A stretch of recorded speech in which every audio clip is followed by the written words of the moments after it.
இது மகிமை நேரம். ஆண்டவராகிய இயேசு கிறிஸ்து நாமத்தினாலே இந்த 6வது நாளின் காலை வேளைக்காக என் தேவாதி தேவனை ஸ்தோத்திரிக்கின்றேன்.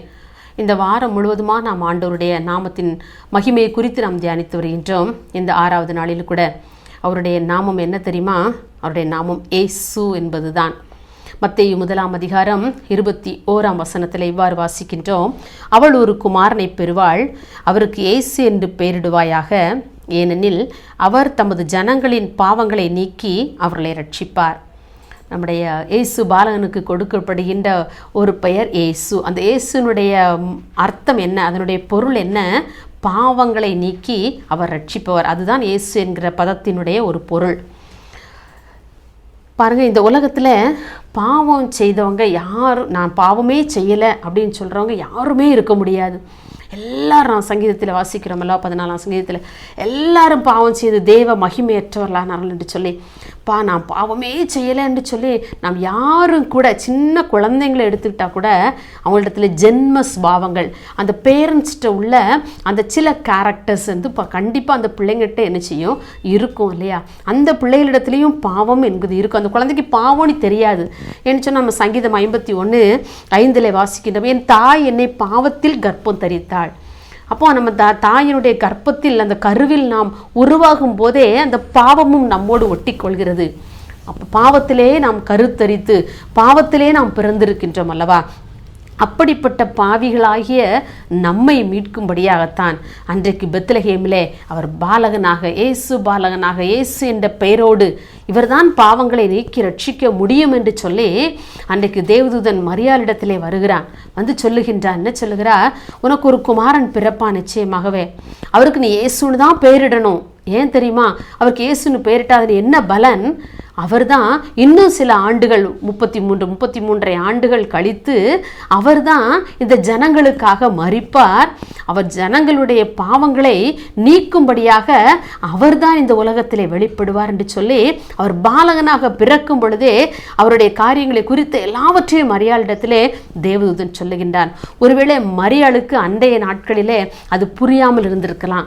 அவருக்கு இயேசுன்னு பெயரிடுவாயாக என்ன, அவர் எல்லா ஜனங்களுடைய பாவங்களை நீக்கி அவர் ரட்சிப்பாரெல்லாம் சொல்லும் பொழுது இந்த சின்ன குழந்தை என்ன செய்ய முடியும்னு சொல்லி ஒருவேளை மரியாள் யோசித்திருக்கலாம். ஆனால் அவருடைய வாழ்க்கை, பின்னான வாழ்க்கையை குறித்து பரிசுத்த ஆவியானவர் அவளுக்கு வெளிப்படுத்துகின்றார்.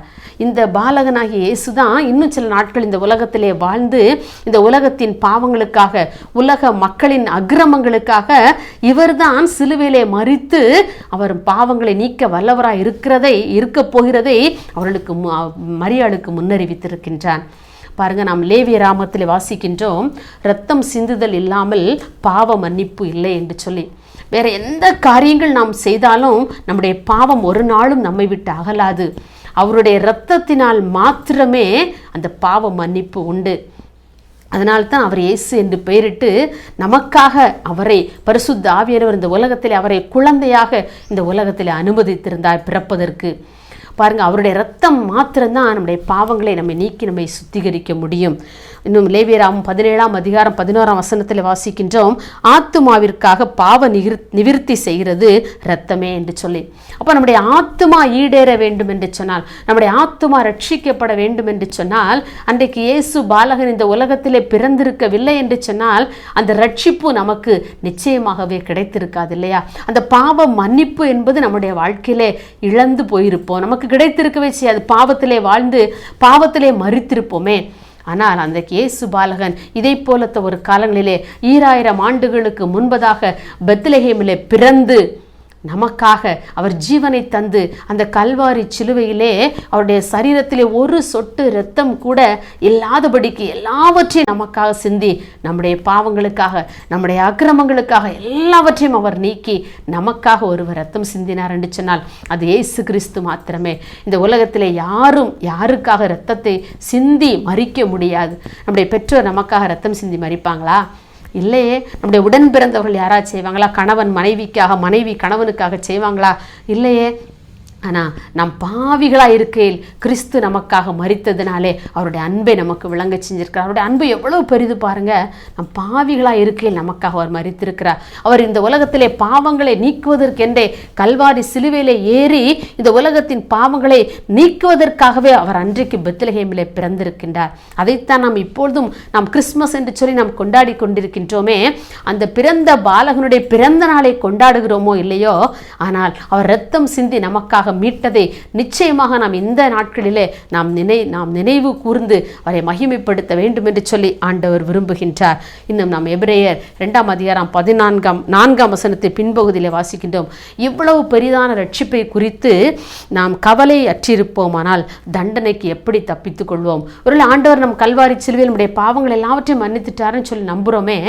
அந்த ரட்சிப்பை நாம் நம்முடைய அனுதின வாழ்க்கையிலே அனுதினமும் என்றைக்கோ ஒரு நாள் ரட்சிக்கப்பட்டேன், என்றைக்கோ ஒரு நாள் ஆண்டோடைய இரத்தத்தினாலே கழுவப்பட்டேன் என்று சொல்லி அல்ல, தினமும் நம்முடைய வாழ்க்கையிலே ஒவ்வொரு நாளும் ஆண்டோடைய சமூகத்தில் அமர்ந்திருந்து ஆண்டவர் நம்முடைய இரத்தத்தால் என்னை கழுவுங்க, இன்றைக்கு நான் எந்த பாவத்திலும் எந்த பாவச்சேற்றிலும் எந்த காரியங்களிலும் உமக்கு விரோதமாய் நான் ஈடுபடாதபடி, நான் சிந்திக்காதபடி, பார்க்காதபடி, செயல்படாதபடி என்னை பாதுகாத்துக் கொள்ளுங்கன்னு சொல்லி ஒவ்வொரு நாளும் அந்த ரட்சிப்பின் அனுபவத்தை நாம் காத்துக்கொள்ள வேண்டும் என்று சொல்லி இந்த நாளிலே ஆண்டவர் நமக்கு அறிவுறுத்துகின்றார்.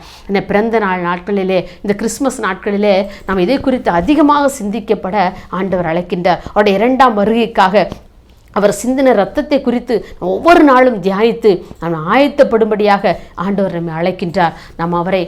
நம்மை அவருக்கென்று அர்ப்பணித்து வாழ்வோமா? ஒரு நிமிடம் நம்மளுடைய பாதத்திலே ஜெபிப்போம். எங்களை நேசிக்கிற அன்புள்ளே சுவாமி, ஆண்டவரே, 2000 ஆண்டுகளுக்கு முன்பதாக இதை போலத்த காலங்களிலே நீர் எங்களுக்காக பிறந்து ஆண்டவரே பெத்லகேமிலே சின்ன பாலகனாக அந்த மாட்டு தொழுவத்திலே எங்களுக்காக நீர் அவதரித்து அப்பா ஆண்டவரே எங்களுக்காக நீர் 33 ஆண்டு காலங்கள் இந்த உலகத்திலே வாழ்ந்து அநேக அற்புதங்களையும் அடையாளங்களையும் செய்து வந்தீங்கப்பா. ஆண்டவரே, உம்முடைய காலங்கள் எல்லாம் நிறைவேறி, உம்முடைய வார்த்தைகள் எல்லாம் நீர் செயல்படுத்த வேண்டிய காலங்கள் எல்லாம் நிறைவேறி ஆண்டவரே எங்களுக்காக உம்மையே எங்களை அர்ப்பணித்து இந்த உலகத்தின் பாவ நிவிர்த்திக்காக உம்மையே நீங்கள் அர்ப்பணித்தீங்க சாமி. அந்த கல்வாரி ரத்தம் இன்றளவும் எங்களை சுத்தப்படுத்துகிறதற்காக உமக்கு நாங்கள் நன்றி செலுத்துகிறோம் ஆண்டவரே. நாங்கள் பிறப்பின் பண்டிகை வெறுமனே கொண்டாடிவிட்டு செல்கிறவர்களாக அல்ல அப்பா, உம்முடைய ரத்தத்தின் வல்லமையை மகிமையை நாங்கள் கண்டுகொள்ள எங்களுக்கு உதவி செய்யும்படியாக நாங்கள் ஜெபிக்கிறோம். உம்முடைய ரத்தத்தில் எவ்வளவு வல்லமை உண்டு என்பதை நாங்கள் அறிந்து கொள்ள எங்களுக்கு உதவி செய்யுங்க ஆண்டவரே. அப்பா, நீர் இயேசு பாலகனாக எங்களுடைய உள்ளத்திலே நீ பிறக்க வேண்டும் என்று சொல்லி உண்மை நாங்கள் வருந்தி அழைக்கின்றோம். வெறுமையாக ஏதோ அந்த உலக பிரகாரமான சடங்காச்சாரமாக ஆண்டவரே இந்த நாட்கள் நாங்கள் கடந்து போகாதபடி நீர் மெய்யாகவே எங்களுடைய உள்ளத்திலே பிறந்து எங்களுடைய பாவ கரைகள் எல்லாவற்றையும் நீக்கி நாங்கள் ஆண்டவர் இந்த உலகத்திலே உமக்காக வாழ, உலகத்திலே ஒளியாக பிரகாசிக்க எங்களை நீர் வழிநடத்தும்படியாக உம்முடைய கரத்தில் அர்ப்பணிக்கிறோம். எல்லா துதி கன மகிமை உமக்கு செலுத்துகிறோம். இயேசு நாமத்திலே கேட்கிறோம் பிதாவே, ஆமென்.